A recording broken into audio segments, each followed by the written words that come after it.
Hello everyone, स्वागत है आपका आज की क्लास में और मैं हूं आपका नेट वाला भैया। हाँ जी, चलिए करते हैं आज के क्लास की शुरुआत। सर लास्ट क्लास में हम लोग रिटायरमेंट ऑफ अ पार्टनर देख चुके थे। आज हम लोग डेथ ऑफ ए पार्टनर को अच्छे से पढ़ेंगे। सर देखिए, रिटायरमेंट और डेथ में बस बेसिक फर्क है। सारा जो इम्प्लीकेशंस होगा, जो एडजस्टमेंट होगी, वो एकदम रिटायरमेंट की तरह ही होंगी। चलिए चलते हैं क्लास में और समझते हैं क्या डेथ ऑफ ए पार्टनर, और फिर पढ़ेंगे डिसोल्यूशन ऑफ अ फॉर्म। नहीं, हाँ जी, आइए देखिएगा जी। बेसिकली ये क्या है, आप ये समझिएगा कि डेथ और रिटायरमेंट में फर्क क्या है। सर सिंपल सी बात है, जब कोई पार्टनर फर्म छोड़कर चला जा रहा है तो रिटायरमेंट, और जब किसी भी रीजन से पार्टनर्स की मृत्यु हो जा रही है तो उसको हम लोग बोलते हैं डेथ ऑफ पार्टनर। सिंपल। चलिए, ये शुरू करने से पहले मैं एक इन्फॉर्मेशन आपको दे देता हूं कि नेट वाला भैया जो है आपके यूट्यूब चैनल पर रोज रात के 8 बजे पेपर 1 की और रात के 9 बजे पेपर 2 कॉमर्स की रोज क्लासेस हो रही है, यानी वीडियोस अपलोड हो रही हैं। आप जरूर जाके देखें, आपको फायदा होगा। और अभी मैं आपको जून के लिए अगर आप प्रिपेयर कर रहे हैं तो कंटिन्यू बने रहे हमारे साथ। हम आपको हर तरीके का लेक्चर, यानी कि टोटल 20 यूनिट के लेक्चर जो है वो यूट्यूब पे अवेलेबल करवाएंगे। ये मेरा आपसे वादा है, आपको बेनिफिट होगा। और अगर ये लेक्चर देखने के बाद आपको अच्छा लगेगा तो जरूर कमेंट करके बताइएगा, क्योंकि कमेंट ही मेरा अप्रिसिएशन होता है, मुझे अच्छा लगेगा। आइए अब चलते हैं क्लास की ओर। नहीं, क्या कह रहा है, पार्टनरशिप स्टैंड, क्या बोल रहा है, partnership stand dissolve on the death of partner. जो पार्टनरशिप होता है वो डिसॉल्व हो जाएगा जब कोई डेथ किसी पार्टनर की हो जाएगी। कह रहा था rights of legal representative of the deceased partner depend on the various provision of the partnership deed. बोल रहा है जो लीगल राइट्स हैं वो सारे डिसीज, जो खत्म हो गया पार्टनर, उसके रिप्रेजेंटेटिव को मिल जाएगा जो भी प्रोविजन पार्टनरशिप डीड में लिखा गया है।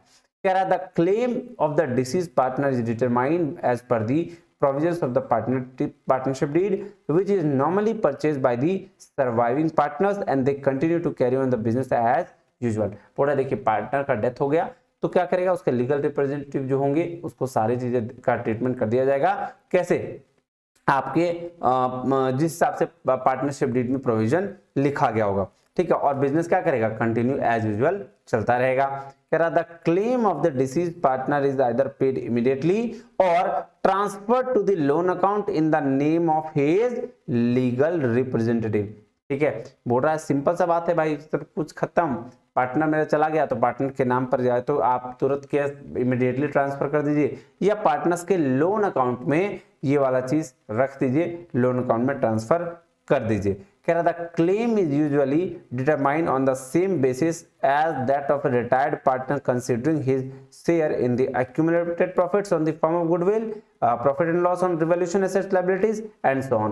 बोल रहा है भाई साहब, जिस हिसाब से आपने रिटायरमेंट की एडजस्टमेंट करी ना, सेम यहाँ पे भी वैसे ही आप क्या करना है, एंट्रीज पास करना है और वैसे ही आपकी रिवैल्यूएशन एसेट लायबिलिटीज करना है, रिवैल्यूएशन अकाउंट बनाना है। तो कह रहा है only the difference is that retirement normally takes place at the end of accounting period whereas death occur at any time. बोला भाई साहब, बेसिक डिफरेंस बस यही है कि रिटायरमेंट जब भी होगा तो एट द एंड ऑफ क्या होगा, अकाउंटिंग पीरियड के एंड में होगा, लेकिन डेथ भाई चले जाना है तो कभी भी जा सकते हैं ना, तो वो वाला कहानी कि डेथ वाला किसी भी समय में हो सकता है। Hence, in the case of death of a partner, his claim shall include his share in the profits of the firm up to date of the death। जिस दिन वो मरा उस दिन तक का जो प्रॉफिट होगा वो उसको मिलेगा, उसके प्रॉफिट शेयरिंग रेशियो पे। कह रहा है interest on capital up to date till the death, interest on capital भी मिलेगा उसको। कब, जब तक वो जिस दिन उसका डेथ हुआ है तब तक। Share in the proceeds in the joint life policy if any in addition to the share in the accumulated profits, अगर जो एलपी कुछ है तो वो भी मिलेगा। टिल डेथ गुडविल एटीसी, और ये गुडविल भी मिलेगा। तो ये सारा चीज आपको कब मिलेगा, जिस दिन पार्टनर डेथ किया उस दिन तक का।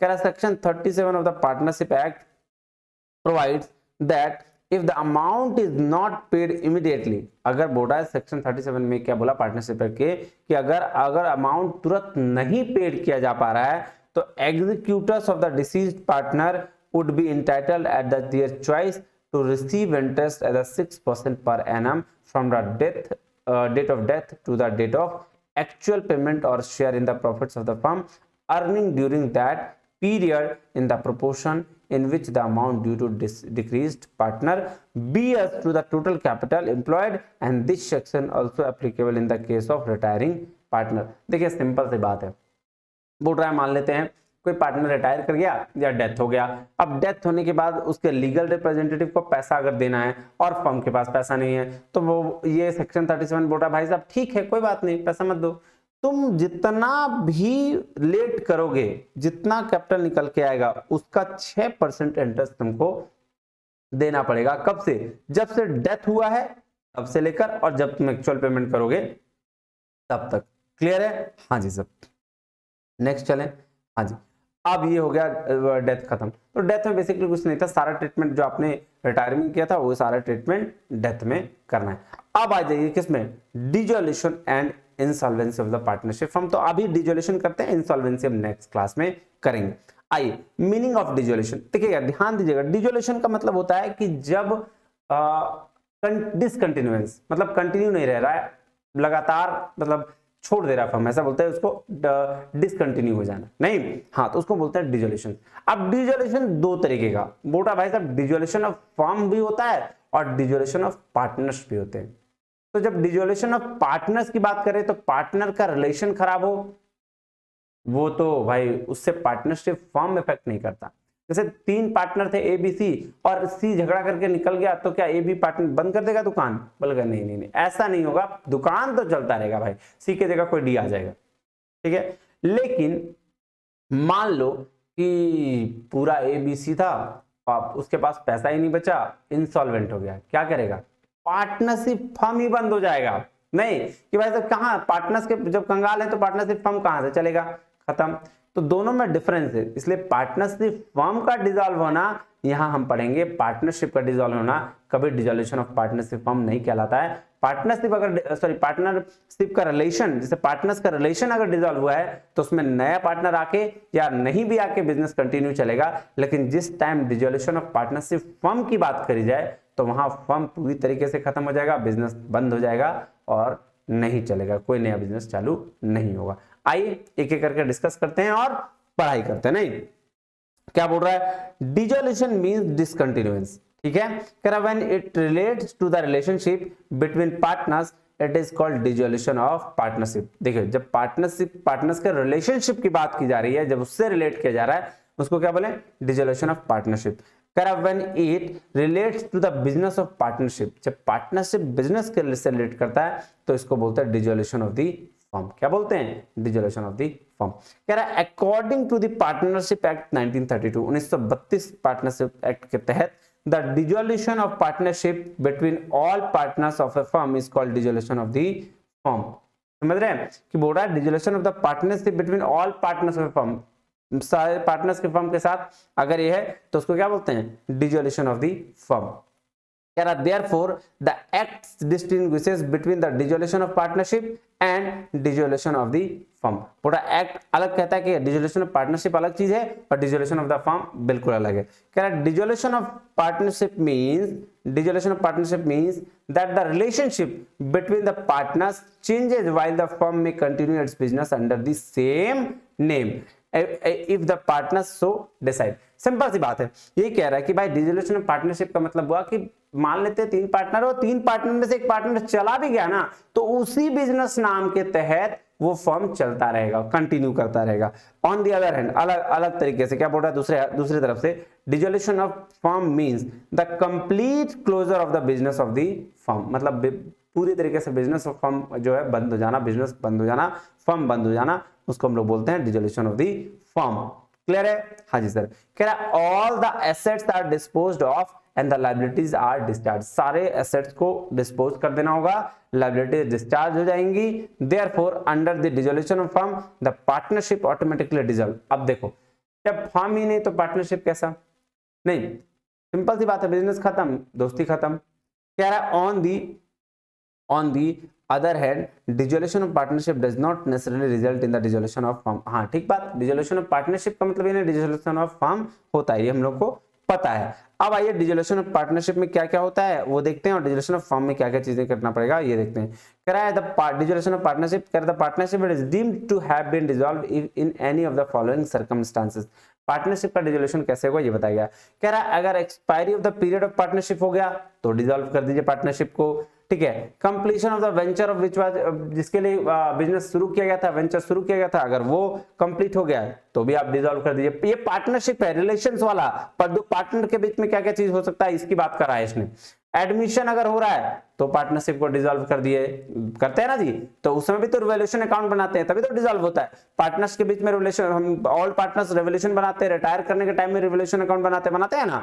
तो हाँ, तो एडमिशन, रिटायरमेंट, डेथ और इंसॉल्वेंसी, ये चारों के केस में क्या करते हैं, पार्टनरशिप डिसॉल्व होता है, फिर से नया पार्टनर आता है, और या फिर पार्टनरशिप नहीं आता है तो जो बचा पार्टनर है उसके साथ हम लोग काम कर लेते हैं। तो ये डिसोल्यूशन ऑफ पार्टनरशिप था जिसमें हम लोग रिलेशन की बात कर रहे थे कि दो पार्टनर, तीन पार्टनर में से एक पार्टनर आ रहा है या जा रहा है या किसी का डेथ हो रहा है, इसकी बात हम करते हैं।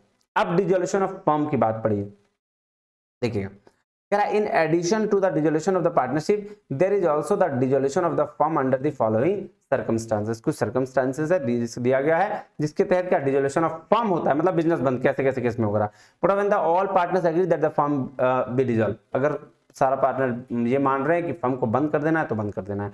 Where all the partners but one is insolvent, बोला सारा पार्टनर्स सही है बट एक इंसॉल्वेंट है तो भी डिसॉल्व करो।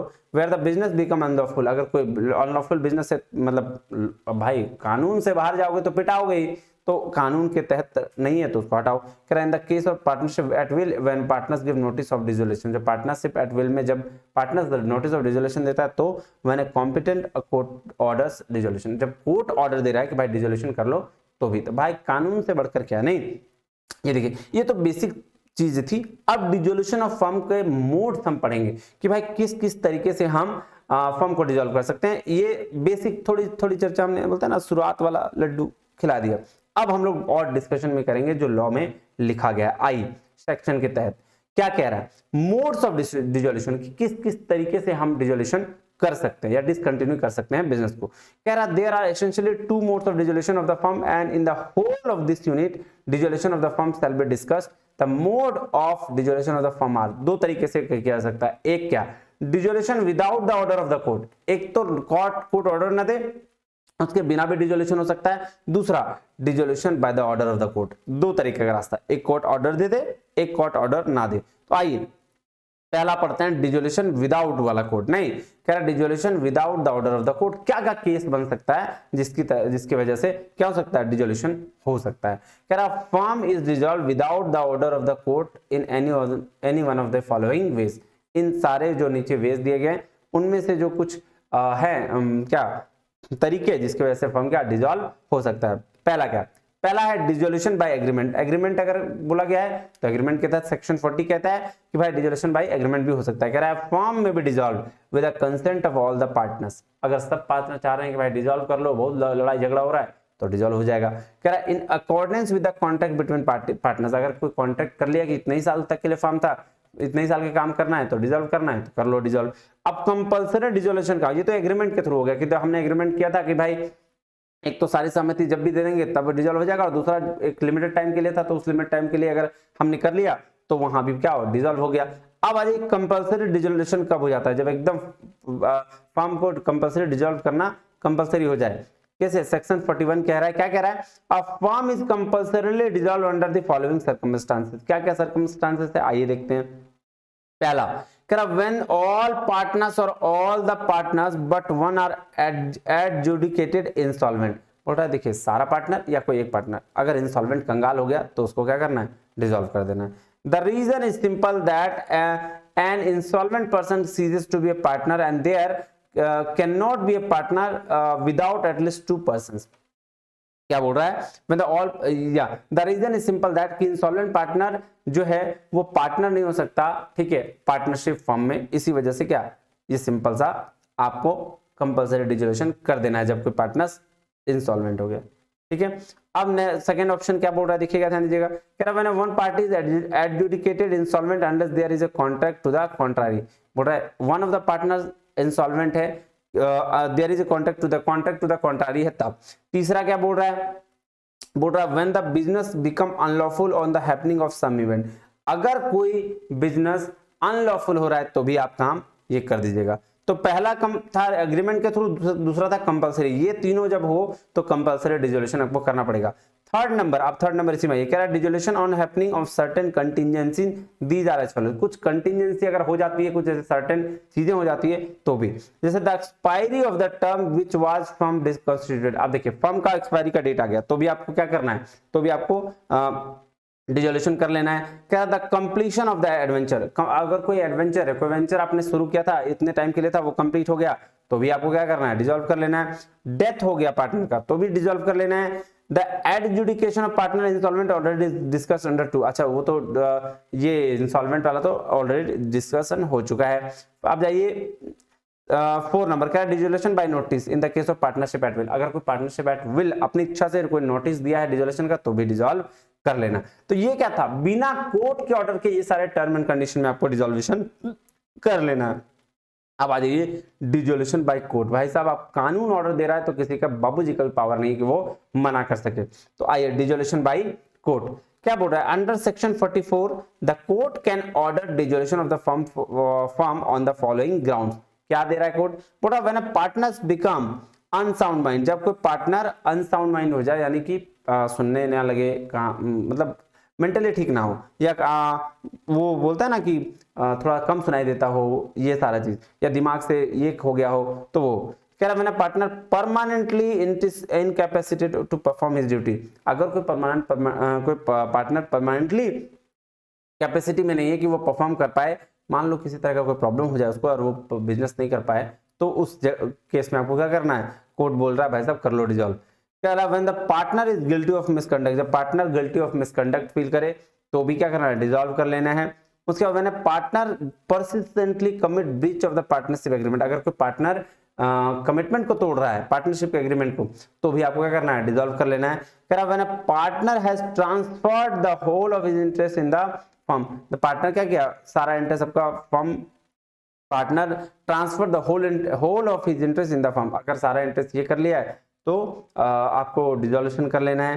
कह रहा when the where the business can not be carried on except at a loss, अगर कोई बिजनेस को लॉस में नहीं ले जा पा रहे हैं तो आपको डिसॉल्व कर लेना है। कह रहा where the court is satisfied that it is just and equitable that the firm should be dissolve, अगर कोर्ट को कोई भी और भी रीजन लगता है कि भाई तुमको बिजनेस को बंद कर देना चाहिए, तो वो बंद कर देना पड़ेगा, डिसोल्यूशन कोर्ट के द्वारा कर लिया जाएगा। कह रहा है after dissolution the rights and obligation of the all partners continue as before in all things necessary for the smooth winding of the business of the firm. Dissolution के बाद जो भी पार्टनर्स के राइट्स ऑब्लिगेशन है उसको ध्यान में रखा जाएगा।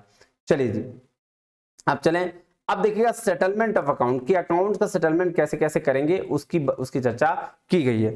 आइए देखते हैं क्या करके। नहीं कह रहा normally partnership agreement governs the mode of the settlement of account, partnership क्या बोल रहा है कि गवर्न करता है mode of settlement of account between partners after the dissolution of the firm. के डिसोल्यूशन के बाद तो सारा ट्रीटमेंट तो करना पड़ेगा ना, डिसॉल्व कर लिए छोड़ दिया ऐसे थोड़ी चलेगा, सबका अपना अपना हिस्सा देना पड़ेगा, कितने एसेट कितने लायबिलिटीज है वो सारा चेक करना पड़ेगा, नहीं उसी की चर्चा आगे करनी है। कह रहा है but in the absence of any specific agreement between the partners as to mode of settlement of the accounts between partners after the dissolution of the firm, the relevant provision of the partnership act shall apply, particularly section 48 in which states। देखिए अगर कोई partners dissolve हो जा रहा है सारा firm, तो अगर उसने कुछ एग्रीमेंट में लिख रखा है तो उसके हिसाब से नहीं लिख रखा है तो भाई सारा का सारा सेक्शन 48 जो पार्टनरशिप एक्ट में अप्लाई है प्रोविजंस, वो सारे के सारे इसमें क्या होंगे, अप्लाई हो जाएंगे। आइए कह रहा है in setting the accounts of a firm after dissolution the following rules subject to the agreement by partners be observe. देखिएगा ये सारा अकाउंट को सेटल करने के लिए क्या क्या करना पड़ रहा है, नहीं हाँ सबसे पहला लॉस, क्या कह रहा है losses including deficiencies of capital shall be paid first out of profit and next out of capital, lastly if necessary by the partners individually in the proportion in which they are entitled to share profit. ध्यान दीजिएगा सबसे पहला काम क्या बोला, पहला losses जो deficiencies of capital को इंक्लूड करता है, ठीक है, तो उसको क्या करना है, उसको पहले सबसे पहले दे देना है, प्रॉफिट से भी पहले। और lastly if necessary the partner individually in the proportion with their meant to share, हाँ उसके बाद अगर कुछ बचता है तो फिर आपको ले लेना है। कह रहा है नेक्स्ट क्या है, assets of the firm including any sums or contributed by the partners make up deficiencies of the capital shall be applied in the following manner in orders.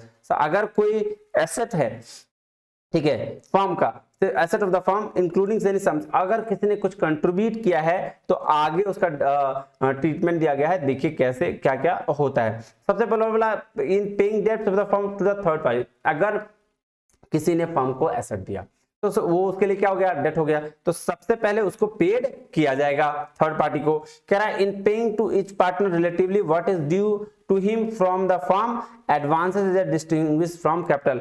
अगर in paying to each partner, अगर हर partner क्या करेगा, देने से पहले कोई भी अगर एडवांसेस है तो उसको पेमेंट कर देगा। उसके बाद बोल रहा है in paying to each partner relatively what is due to him on account of capital and the residue if any shall be divided among the partners of the proportion in which they are entitled to share profit. तो ये third number में बोला कि amount account of capital में कुछ ये करना है तो कर देगा, और लास्ट में जब वो सारा पेमेंट हो जाएगा तो लास्ट में हम लोग क्या करेंगे, प्रॉफिट बचा तो ले लेंगे।